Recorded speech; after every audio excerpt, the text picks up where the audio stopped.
Once upon a time, within two powerful palaces connected by nothing but a bridge, there lived 12 noblemen who each played an important role in the everyday functions of the great land known as Soma. Each nobleman had his own quarters within the palace, and they rarely spoke to one another except for the occasional feast.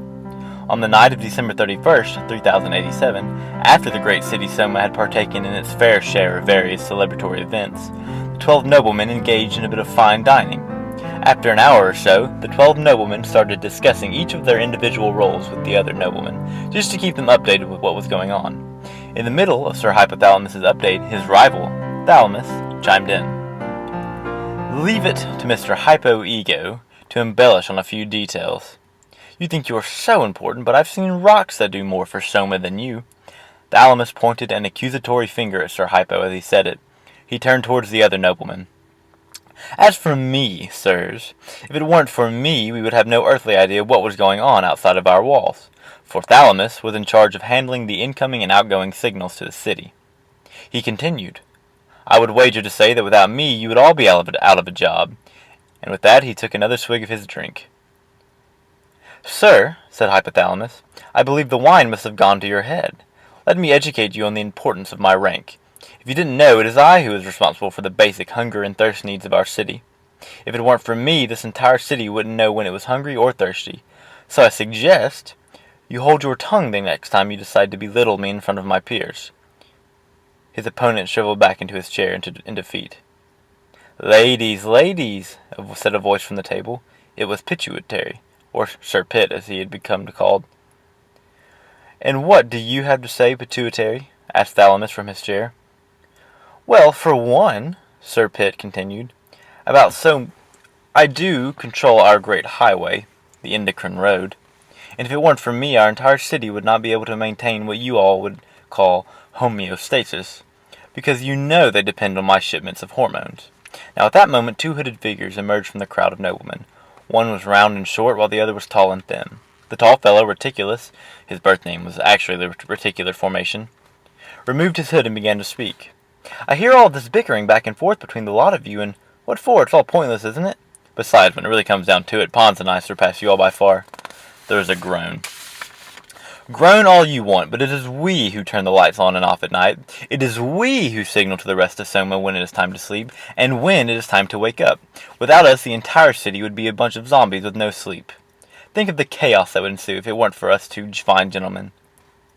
Around that time, Lord Hippocampus, an old grey nobleman, had stopped his daily recordings. "I guess the events of our past mean nothing to you young firebrands? And I believe that if I have done enough time in this palace to claim that I am the most important man here. How many times have you all consulted me when searching for data about our city? How many times was my name called when you needed a quick peek into yesterday's diary of events? You see my point. Without me, yesterday would never have existed. I am yesterday, last week, last year, and I am the past." "Huh, the old man's gone nuts," Thalamus jested. "Excuse me," said a voice. Everyone looked around confused, but continued to talk. "Down here, you imbeciles!" It was Sir Amygdala, the general of the army. He was the smallest of the noblemen, but the most aggressive. "Now, just because of my small stature, you all think I'm just a no-good little pest, don't you? Well, have I got some news for you. If it weren't for me, we'd all be a bunch of pacifist babies just waiting for the next person to walk all over us like a welcome mat. Being the general of such an aggressive army is pretty hard, so we should all be praising me." "Well," came the voice of the mighty warrior, Cerebellum, "if it weren't for me and my highly trained militia, the fine muscle movements, your stupid wars would all be a disaster. You think all it takes is anger to win a war? You need balance and skill." "Oh, and I guess you can win a war without simple defenses," said Sir Spinal, master of the defenses.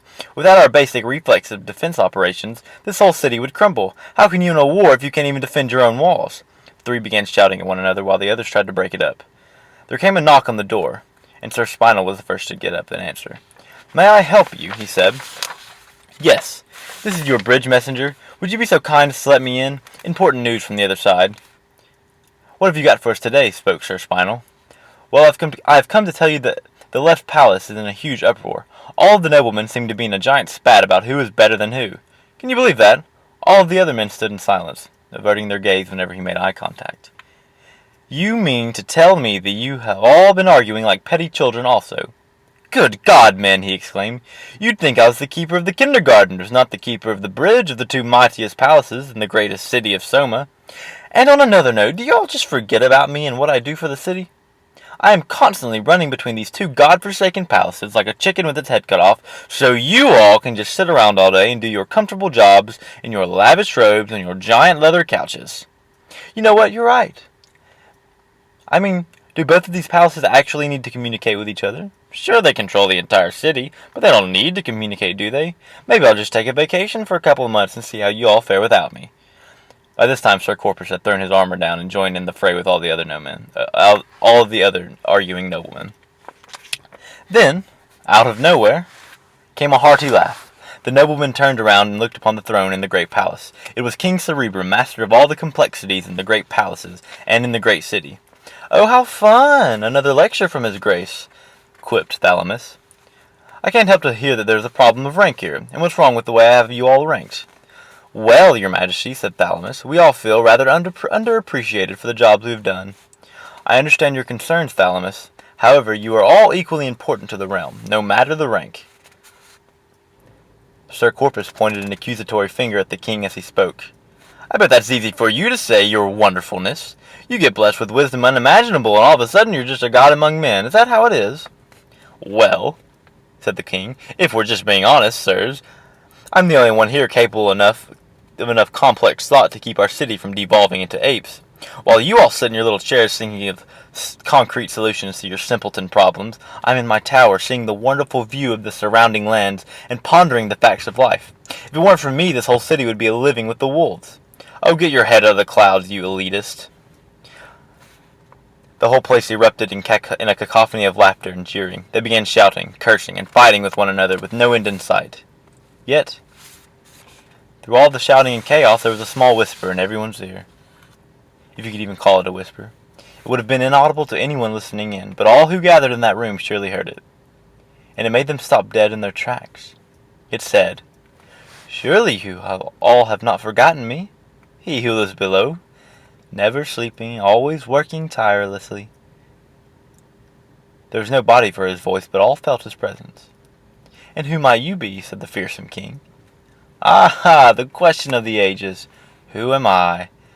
I am always present, always working, and without me, well, not even you can imagine a life without me, your grace. I have been around since the beginning of time.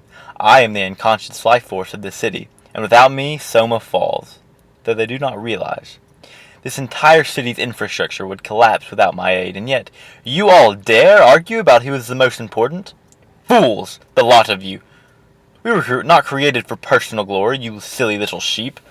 We are here for the glory of Soma. Soma is our master, not the other way around.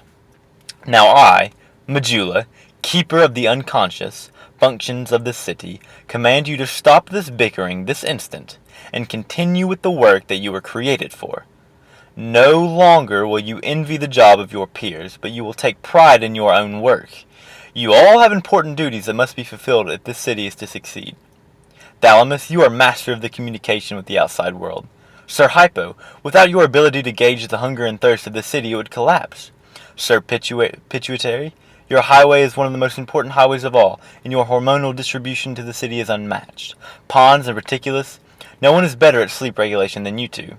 And Sir Hippo, you've always been the greatest of the historians. Only you can make sure we remember our past.